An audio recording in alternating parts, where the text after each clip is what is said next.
Y yo estoy seguro que con su grata dirección sabremos defender la patria de Bolívar, la patria de San Martín, la patria de Juan Montalvo, porque creemos y estamos seguros que nuestra patria ni se vende ni se rinde. Adelante, doctor Diego, que el pueblo ecuatoriano le escucha. Muy buenos días, un respetuoso y cordial saludo a todos quienes forman parte de esta importante emisora que es una tribuna de la democracia y de la defensa de las entidades republicanas. Un agradecimiento al director de este medio de comunicación porque su concepción democrática y plural permite nuestra participación como al igual que del resto de concepciones ideológicas políticas que están presentes en el Ecuador.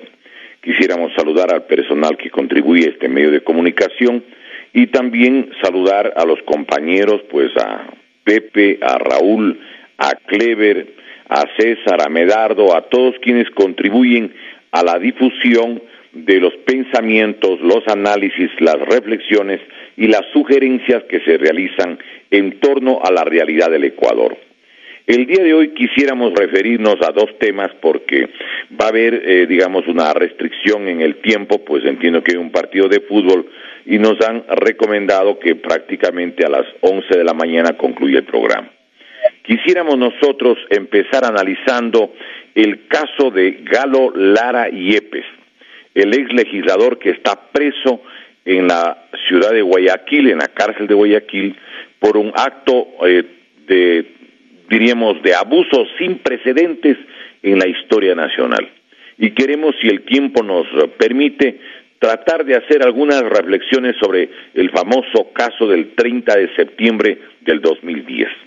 Entremos en materia, saludando respetuosamente al hermano pueblo de Guayaquil, del Guayas, del litoral y del Ecuador entero. El caso de Galo Lara. Quisiéramos que la ciudadanía recuerde estos aspectos que en alguna ocasión lo hemos tratado, pero hoy vamos a establecer, en forma también ordenada y secuencial, lo que significa la prisión del ex legislador Galo Lara Yepes. Luego de que, y saludamos con todo entusiasmo, el hecho que se ha declarado la inocencia como correspondía de Fernando Villavicencio Valencia y de Clever Jiménez. Realmente este país ha estado en los últimos 11 años patas arriba, al revés. Los que denuncian la corrupción, encarcelados o perseguidos o puestos un grillete electrónico. Y los que organizaron el robo, el saqueo, la depredación, la delincuencia sistemática, ellos han manejado este país y de alguna manera todavía tienen incidencia en los hechos que el pueblo ecuatoriano tiene que saber absolutamente como la verdad, porque tienen que sujetarse a los hechos. En el caso de Galo Lara, quisiéramos señalar algunas graves irregularidades en ese proceso. Primero, recordemos que él fue enjuiciado 2 veces. En la primera vez le declararon inocente, y luego de que le declaran inocente, posteriormente inician otra acción legal hasta que exista alguien que le declare culpable. Esto es una violación clarísima a la Constitución de la República que establece que nadie puede ser enjuiciado 2 veces por la misma causa. Esto es una violación del artículo 76 de la Constitución en el numeral 7º, es decir, en el literal I del numeral 7º del artículo 76. Nadie podrá ser juzgado más de una vez por la misma causa y materia. Desde la época del derecho romano, nadie podía ser juzgado una y otra vez hasta que alguien le declare culpable. Pero ese fue el método que utilizó el gobierno de Correa y sus ayudantes con el fiscal Chiriboga, evidentemente en primera línea.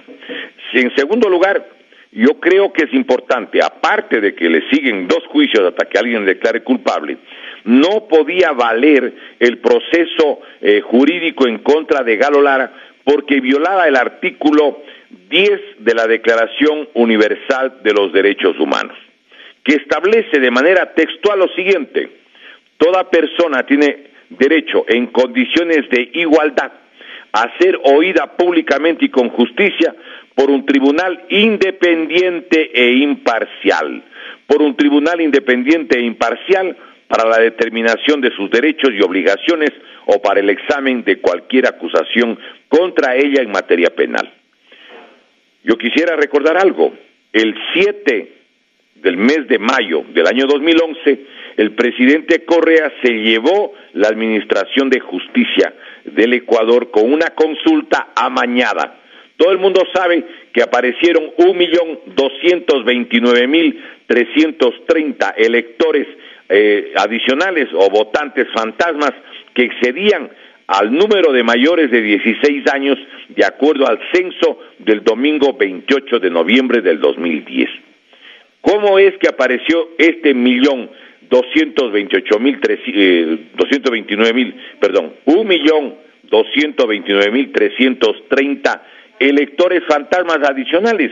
Porque era el número que habían inflado para ver si se aseguraban de que la Administración de Justicia pase a manos de Correa, luego del 30S, porque evidentemente allí podía ser enjuiciado el propio presidente Rafael Correa. Pero ¿cuál es el motivo real de la acusación y de la molestia contra Galo Lara? El artículo 120, numeral 9 de la Constitución de la República, entre los deberes de la Asamblea Nacional, le conmina a la Asamblea y a los legisladores a fiscalizar los actos de las funciones ejecutiva, electoral y de transparencia y control social, y los otros órganos del poder público, y requerir a las servidoras y servidores públicos las informaciones que considere necesarias. ¿Cuáles eran los principales casos que investigó Galo Lara y que le motivó la odiosidad, la animadversión del gobierno de Rafael Correa? Hay varios casos de lo que hemos logrado nosotros recoger. En primer lugar, la denuncia de las irregularidades en la compra de los helicópteros Drup, de origen hindú, recordemos, la mayoría de los cuales se cayeron. El primero se cayó el día de la presentación de los helicópteros, precisamente en el aeropuerto Mariscal Sucre de la ciudad de Quito. Y recordemos que la persona que denunciaba y decía que era inconveniente esa compra fue el señor general Jorge Gabela, excomandante de la Fuerza Aérea Ecuatoriana, a quien lo asesinaron. Y todavía no es posible, hasta ahora, tener acceso a los documentos reales del investigador argentino que vivía en Brasil y que justamente debería el pueblo ecuatoriano conocer. Es increíble, se elimina físicamente al comandante o al excomandante de la Fuerza Aérea Ecuatoriana y no es posible que se averigüe la verdad. La viuda, la señora Ochoa de Gabela, ha hecho todo lo humanamente posible para que el pueblo ecuatoriano pues se entere de la verdad de este hecho. Pero esa era una de las investigaciones del asambleísta Galo Lara. Una segunda investigación que estaba haciendo Galo Lara era la extraña compra de radares chinos que nunca se colocaron ni se los hizo funcionar. Se supone que en forma intencional para que no interfieran vuelos de carga irregular, llamémoslo así. Luego de anunciar que gastarían $60 millones en los famosos radares que nunca se instalaron y que por eso la compañía china demanda por daños a su reputación al Estado ecuatoriano y le está exigiendo que le indemnicen con $280 millones.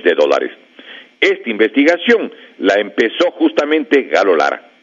Hay una tercera investigación que realizaba Galo Lara, la presunta decisión inconstitucional e ilegal de la Corte Constitucional en un fallo contra los trabajadores a los que no querían reconocer sus derechos de lo que se llamaba, recordemos, la demanda a la mayor empresa cervecera del Ecuador. Por eso le llamaron la Corte Cervecera, porque se negaba a reconocer pagos, entiendo que superaban $90 millones en contra de los trabajadores durante más de 15 años de labores realizadas por sus propios servidores. Había un cuarto reclamo. El asambleísta Galo Lara inició la investigación y quiso llevar a juicio político al ministro de Obras Públicas de la época porque se realizaban contratos viales de un monto total estimado en $1,000 millones, con anticipos, óigame, de hasta 90% de su valor, conforme lo publicó en amplio reportaje Diario Expreso del domingo 30 de noviembre del 2008 en la página primera y la página novena. Eso investigaba Galo Lara.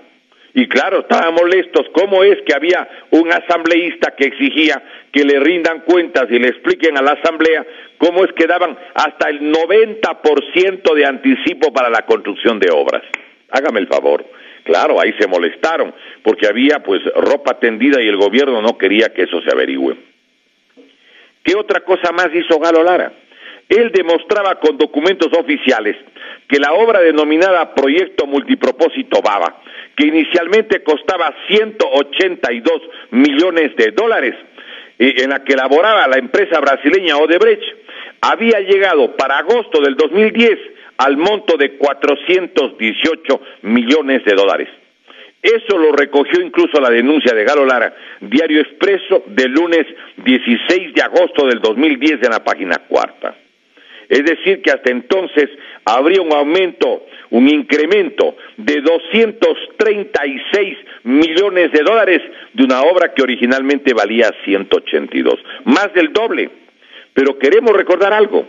La revista Vistazo, número 1151, del 6 de agosto del 2015, en su página 40, en la tercera columna, recoge la admisión expresa y formal por parte del propio expresidente Rafael Correa, que cuenta que dice, dicha obra ha costado cerca de $550 millones, destacándose que esta obra fue iniciada con la participación de la empresa Odebrecht y concluida con la también brasileña OAS, luego de una participación parcial de la empresa Hidrolitoral.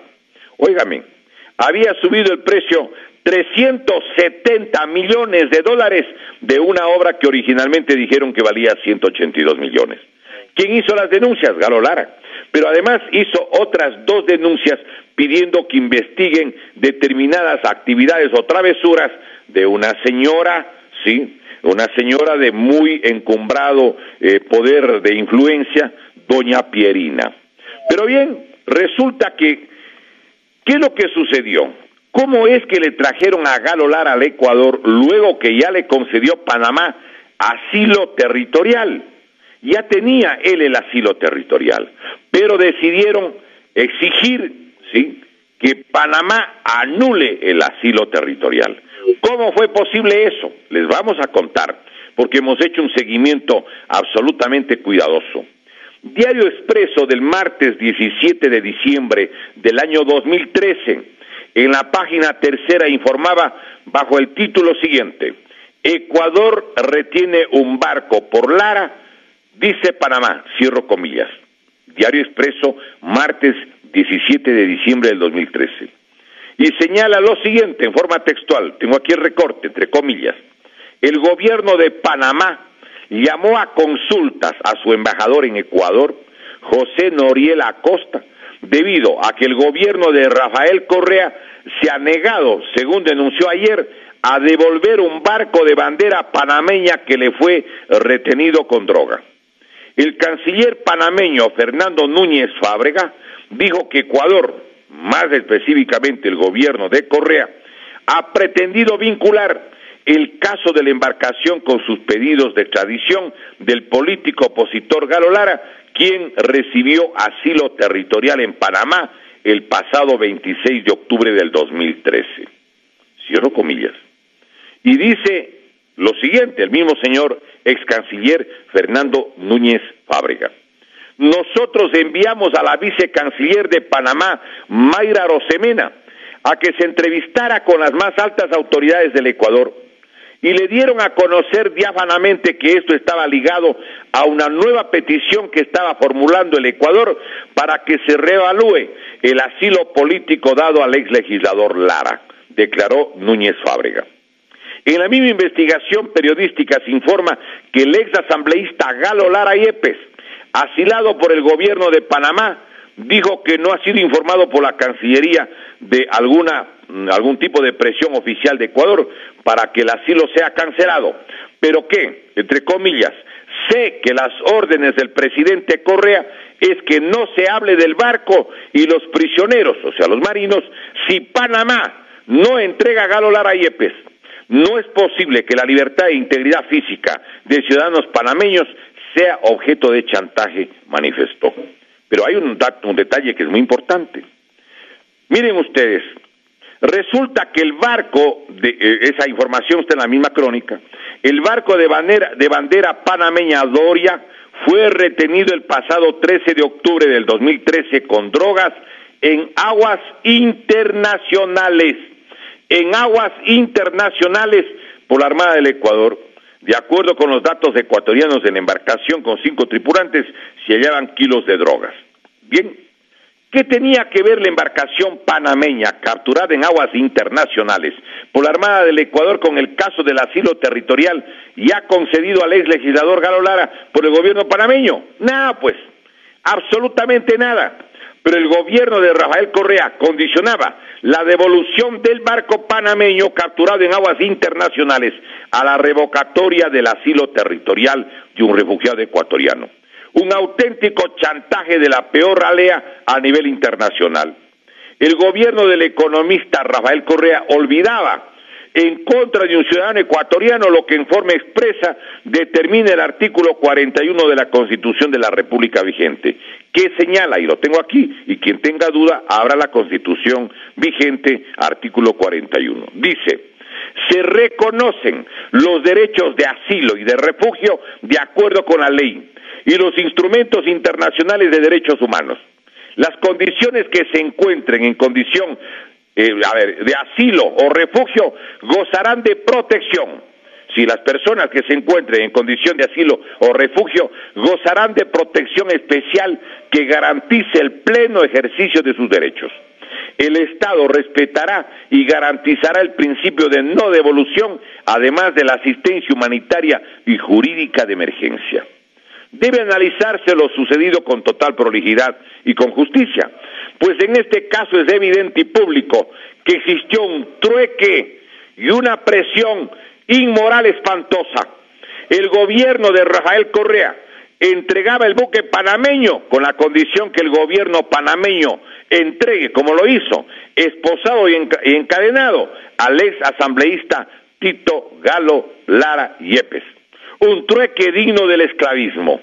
La una parte, chantaje, de por medio, entregaba un objeto, el buque panameño Doria, y la otra, un ser humano perseguido feroz e implacablemente por fiscalizar a un régimen corrupto, al que con toda razón llamó el presidente Lenín Moreno una mafia.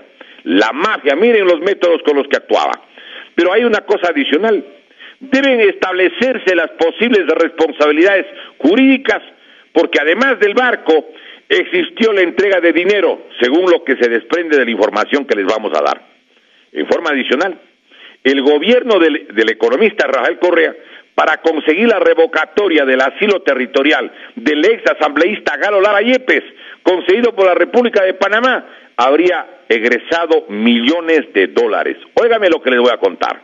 Y les vamos a dar la fuente porque hay que respetar y ser muy cuidadosos con esta emisora que es una tribuna, una trinchera de la verdad del pueblo ecuatoriano. Es uno de los medios de comunicación que no cayó, de los que jamás guardó silencio durante el correísmo y por eso incluso le retiraron la frecuencia modulada del medio de comunicación. Pues bien, con santo y seña, Diario El Mercurio de la ciudad de Cuenca, del viernes 12 de septiembre del 2014, en la página tercera.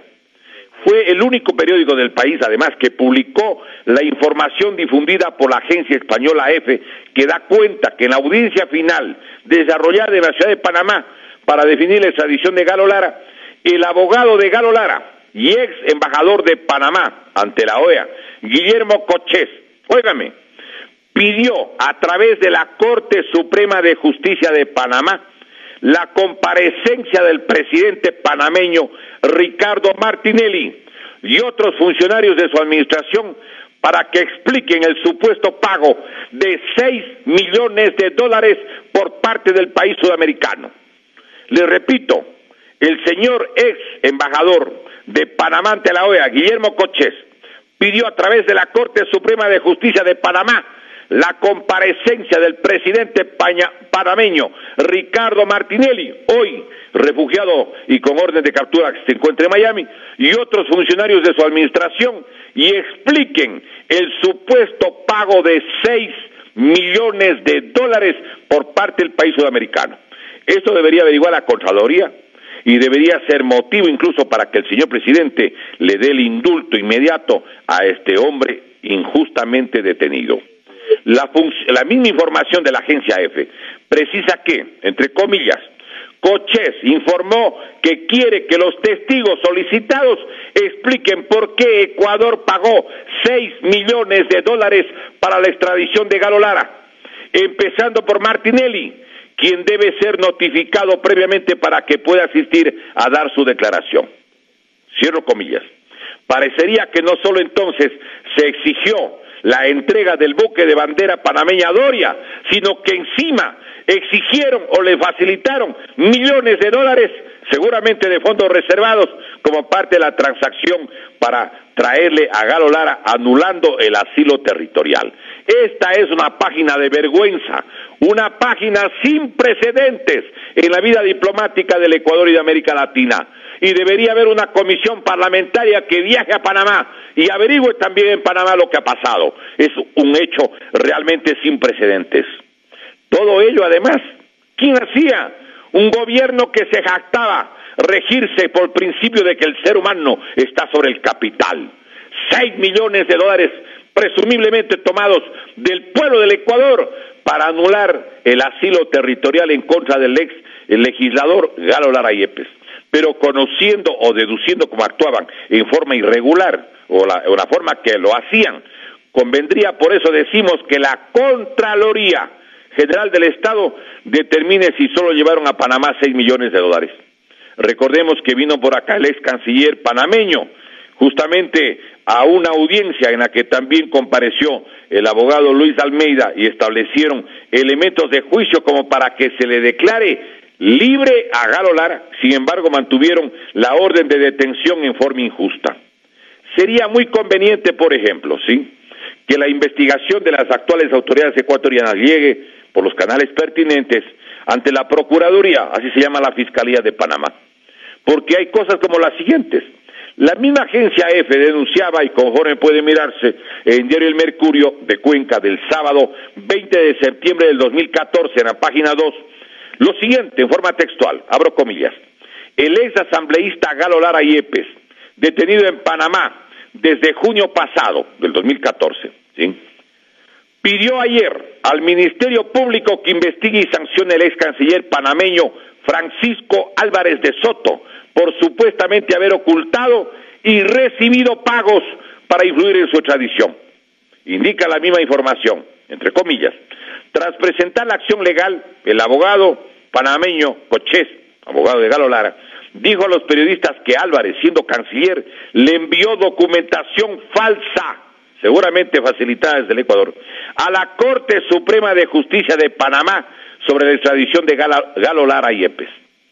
Incluso agregó: Álvarez, el canciller de Panamá, sustrajo documentos al actual canciller Isabel de Saint-Malo que le han inducido a cometer error en la extradición, avalada por la Cancillería panameña.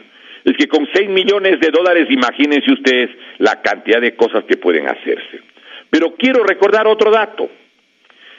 Una de las razones por las que le detienen a Galo Lara Yepes es porque dicen que le ha dado dinero a la señora Carolina Llanos, que supuestamente habría participado en un delito, aspecto que desde mi punto de vista no está comprobado, donde la víctima además es primo hermano de la señora Carolina Llanos.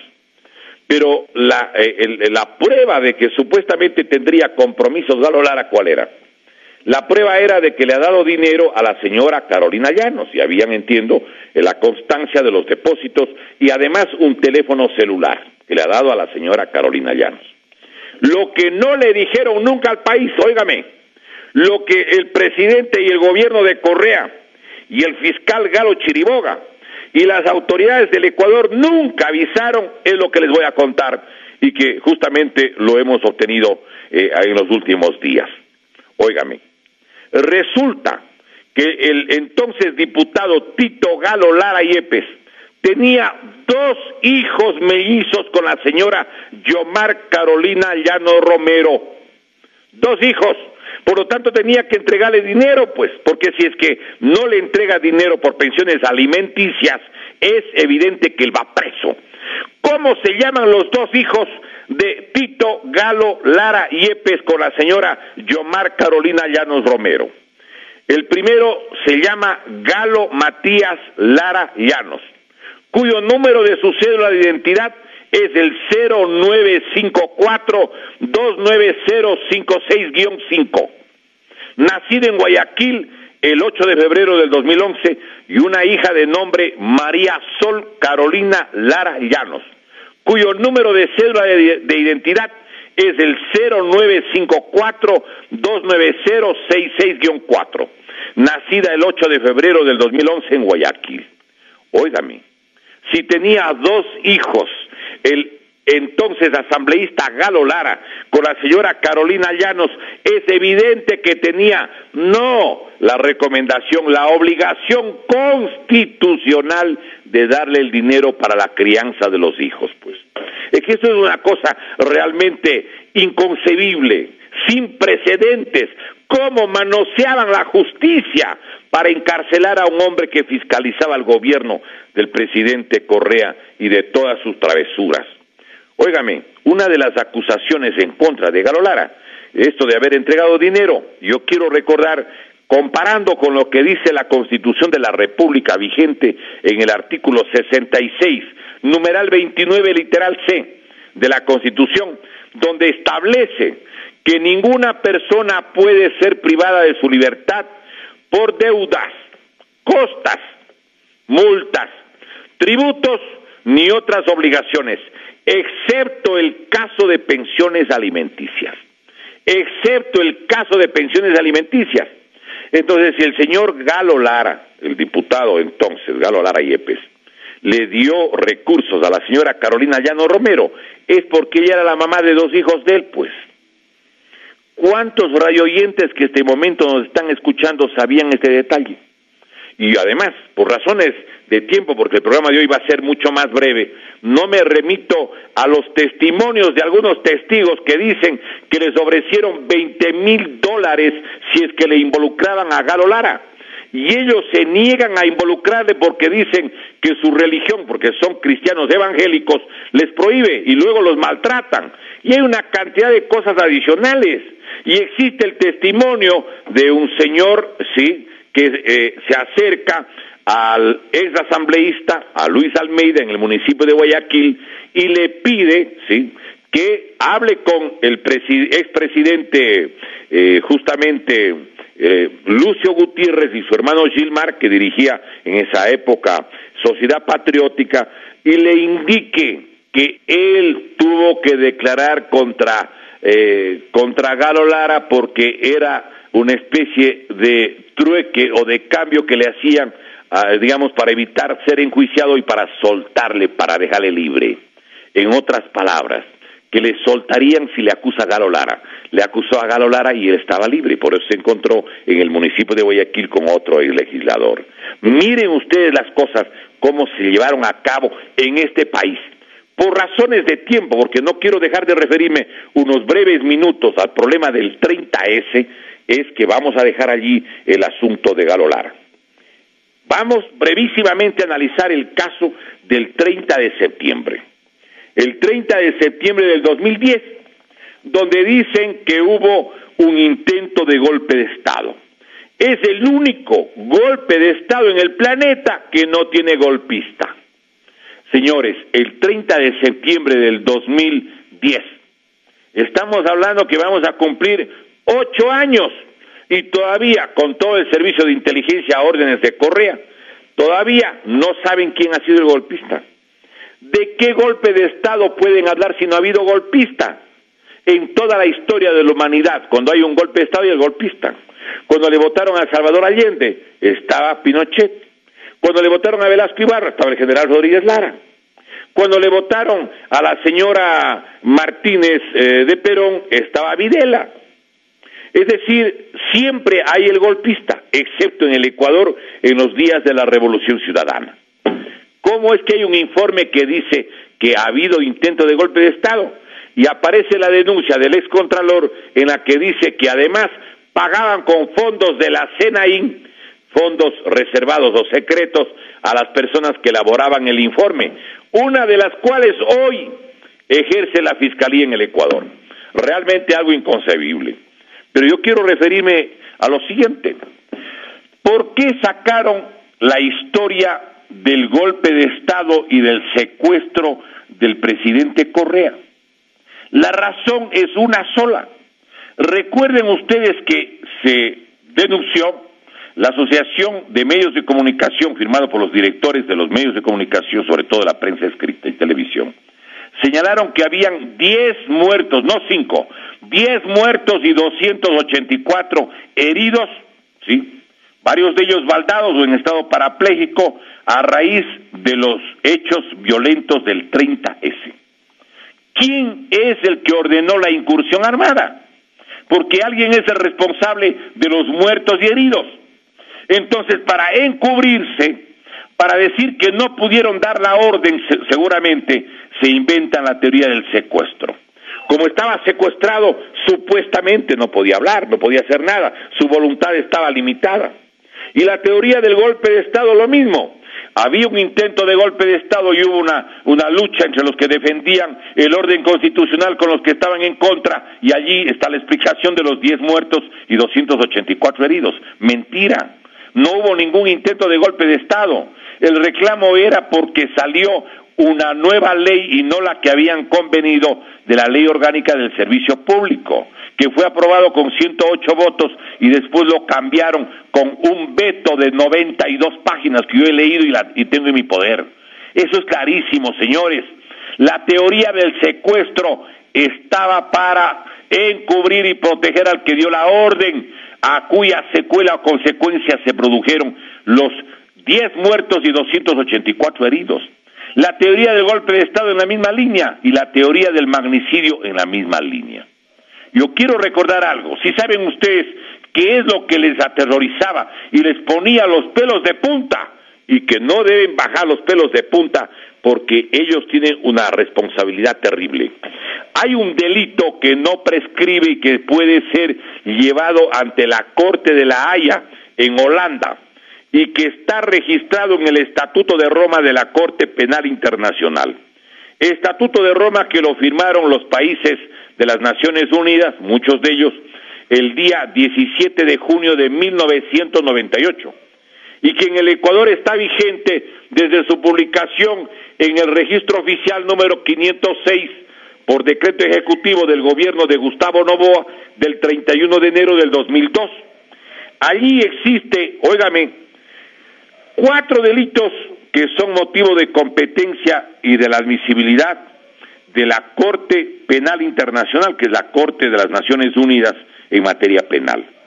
Los delitos son el crimen de genocidio, primero, los crímenes de lesa humanidad, como el caso de asesinato, exterminio, esclavitud, desaparición o deportaciones, ¿sí? Los crímenes de guerra y, cuarto, el crimen de agresión. No me quedo en una explicación detallada porque el tiempo, el día de hoy, está restringido, más limitado, pero quizás a futuro podamos volver a tratar esta temática. ¿Qué dice el artículo 8 del Estatuto de Roma de la Corte Penal Internacional justamente en el literal B? Óigame, entre las violaciones graves de leyes que hace de que un ciudadano pueda ir ante la Corte Penal Internacional es ¿cuál? Les leo.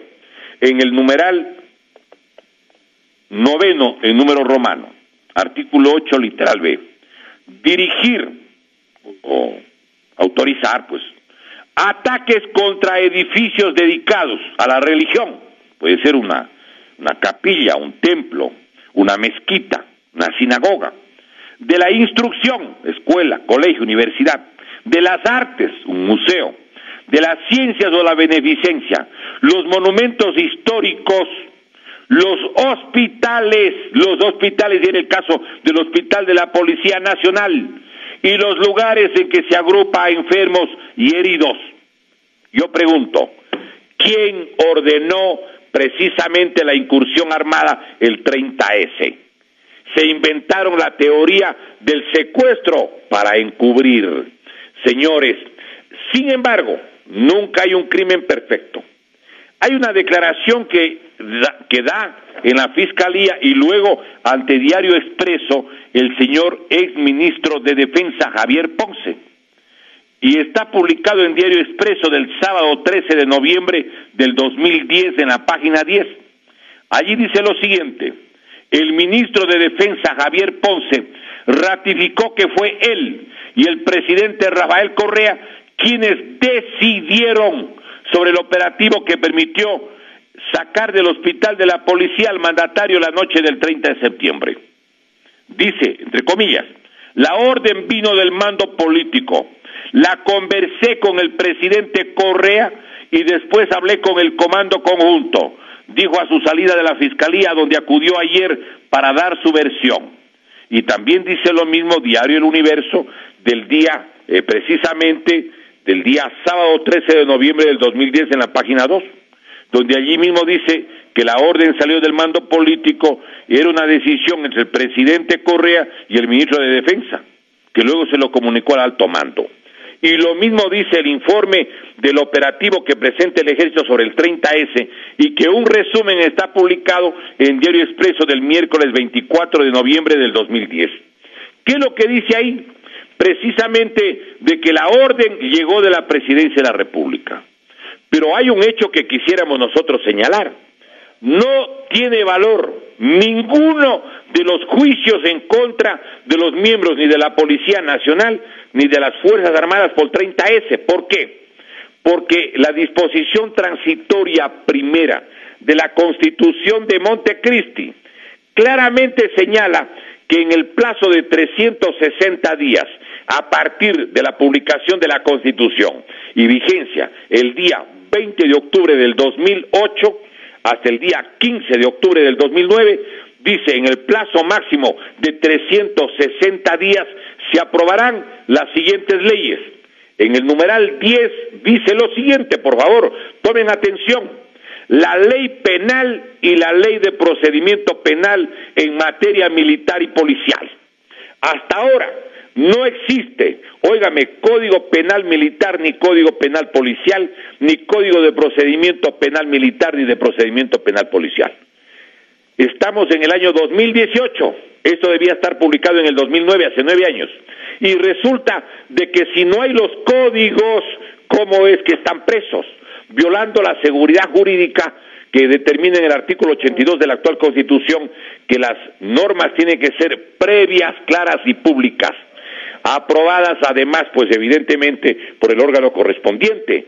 Pero quiero concluir el programa el día de hoy de manera muy resumida, contra el tiempo, que la Asamblea Nacional decidió de que no se investiguen los hechos del 30 de septiembre. Eso lo resolvieron en la sesión del 16 de octubre del 2010. ¿Por qué? Porque era evidente que le iban a llamar a que comparezca el señor general Ernesto González, jefe del Comando Conjunto, y el señor coronel entonces Luis Castro Ayala, que dirigió el operativo. Y lo que era obvio es que los asambleístas le iban a preguntar a los dos oficiales: señores, tengan la bondad, díganme, ¿ustedes entraron, incursionaron al hospital de la policía por sí mismos o quién les ordenó? Todo el mundo sabía que han habido los 10 muertos y los 284 heridos. ¿Quién iba a hacerse cargo, además, faltando a la verdad para decir sí, yo ingresé? No, tenían que decir la verdad. ¿Quién le ordenó, señora, a usted la incursión a un hospital que, de acuerdo a la Corte, al Estatuto de Roma, no pueden ingresar a un hospital, ni a una escuela, ni a un templo, ni a un centro educativo, porque es un delito que jamás prescribe? Para que no declaren ellos, y por eso es que adicionalmente desaparecieron, recuerden ustedes, los casquillos, desaparecieron las balas de los cuerpos de los muertos para que nadie sepa de qué tipo de arma venía. Recuerden, compatriotas, lo que ha sucedido en el Ecuador. Entonces yo creo que además hay un último dato que no sería bueno dejar de señalar.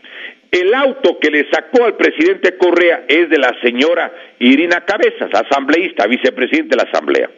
Eso está publicado el lunes 4 de octubre del 2010, cuando se señala que 15 expertos en balística fueron a ver el vehículo y no hay ni un rasguño. Y concluyo con lo que dice la señora Aida Saldumbide, que era la paciente de la habitación 312 del Hospital de la Policía. Estaba en el mismo pasillo del jefe de Estado.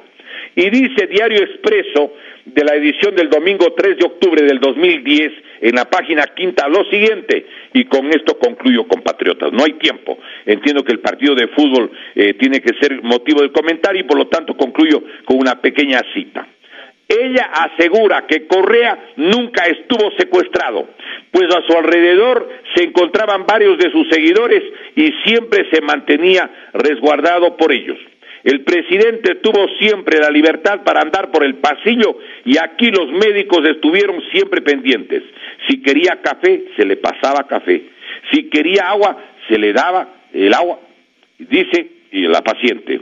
Y añade que varios internos le solicitaron mediante sus escoltas que se retirara ya, que estaba poniendo en peligro la vida de todos, pero según asegura la paciente mencionada, el presidente habría contestado diciendo: yo debo salir con la frente en alto, así que esperaré hasta que mi gente de Alianza País me rescate. Una de las enfermeras que atendió al primer mandatario durante los incidentes y quien prefiere no revelar su identidad, corroboró esta declaración y precisó: un secuestrado no tiene todas las atenciones que él tuvo. Recuerden cómo hablaba con todos los presidentes, habló con Obama, con la señora Hillary Clinton, con presidentes de varios países. Pero hay un libro que sacó el actual entrenador de Argentina, que era entrenador del Emelec. Este caballero, había un partido de fútbol entre el Emelec y la Liga ese día, y dice en Ecuador que hay un gran hincha del Emelec que se llama Rafael Correa, y que cuando estaba aparentemente secuestrado el 30 de septiembre, y teníamos un clásico con la Liga, él, en ese difícil momento, se dio tiempo para llamarnos por teléfono. Lo dice justamente Jorge Sampaoli, y lo publica Diario El Telégrafo del día viernes 3 de julio del 2015 en la página 18, en la sección fanático. ¿Cómo es que un secuestrado podía movilizarse por todo lado? Mentira. Todo fue un invento para tapar la responsabilidad respecto de quienes deberían jurídicamente, mediante un juicio y con el debido proceso, responder por los 10 fallecidos y los 284 heridos.